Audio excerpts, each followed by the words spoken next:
Good evening, I'm Dagen McDowell. And I'm Sean Duffy. Welcome to The Bottom Line. No doubt Biden and buffoons have spent nearly 3 years making calamitous foreign policy decisions, but they still managed to surprise us, and in the worst possible way, welcoming representatives from hostile foreign powers into the U.S. with open arms. Yeah, so today Secretary of State Antony Blinken met with China's foreign minister when just 2 days ago a Chinese pilot buzzed a U.S. Air Force aircraft over the South China Sea. The Chinese aircraft coming within just 10 feet of the American plane, endangering both the aircraft and the crew.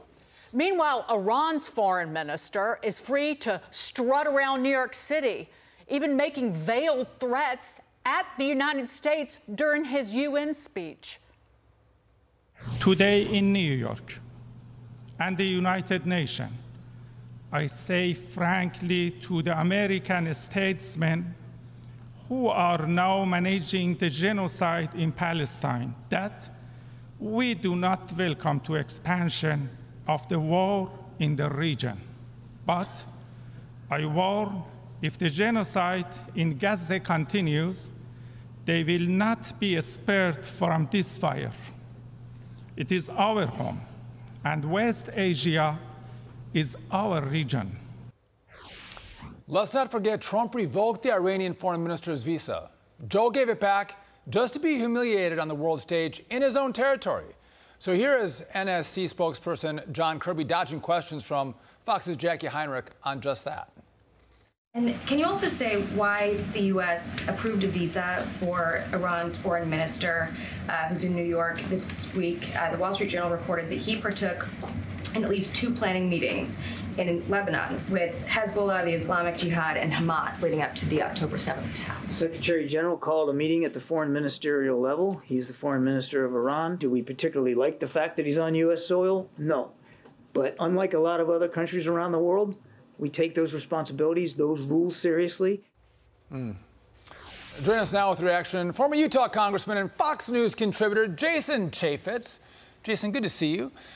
So Joe Biden and the administration, they talk tough on Iran, but their policies are incredibly weak when it comes to Iran. And this is what you end up getting is an emboldened foreign minister coming to the United States and giving a speech like that. Yeah, I mean, they give him a visa that he didn't have before. They give him Secret Service protection, and then he comes here and just berates us, talking about us in such a way that is so unfair, it's just absolutely fundamentally false. You know, I heard Senator Kennedy, I like the way he said it.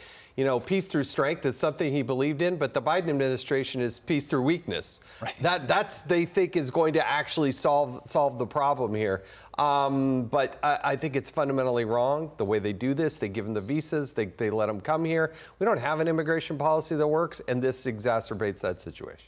Not only have they, Biden and company, been weak in word, they have funneled money directly to Iran since day one, trying to appease the regime. $100 billion just in oil revenue.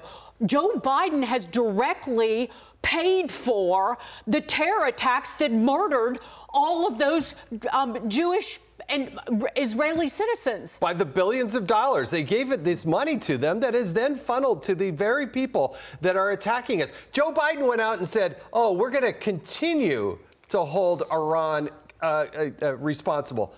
Continue. He's never done anything. There are U.S. men and women who suffered traumatic brain injuries under attack because of Iran in just the last couple days.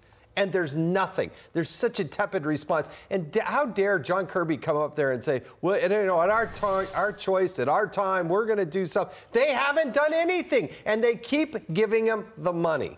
They keep and we'll pay homage to the UN. But let's move to this, Jason, because on Capitol Hill, Congresswoman Rashida Tlaib is one step closer to facing the music for all of her anti-Israeli comments and actions, like firing up protesters at the Capitol. Congresswoman Marjorie Taylor Greene has formally filed to censure her, but just like she called her critics bigots when she refused to condemn Hamas to her own Hillary Vaughn, she's come out swinging at Marjorie Taylor Greene, saying, quote, Marjorie Taylor Greene's unhinged resolution is deeply Islamophobic. I will not be bullied. I will not be dehumanized. And I will not be silenced, Jason. I look at this and I'm like, you know what? No one has a problem with Tlaib being a Muslim. They have a problem with her being anti-Semitic. Yes. Calling, supporting groups that are supporting the death of Israel, the death of Jews. And it's so crystal clear. And for inciting those people to go to the Capitol to do what? To do something that is against the law. And again, nothing happens to her. Dehumanize, she's supporting groups that want to kill people. It's terrorism, and it's supportive of it. So the censure should be moved forward, and I'm glad we have a good new speaker. Put it out there. Let the members vote on it. Yeah, let them talk so much. Keep talking about. Let her just throw out these words. They're absolutely meaningless. Just like remember the resolution that the House passed in 2017. Y'all both remember this, where they wouldn't condemn just the anti-Semitism of Ilhan Omar. They had to condemn anti-Semitism, Islamophobia, racism, and every other form of bigotry, and wouldn't name Ilhan Omar, even though it was squarely about her, because they are gutless. They're a gutless party of people who hate Jews, pretty much, or people who tolerate it.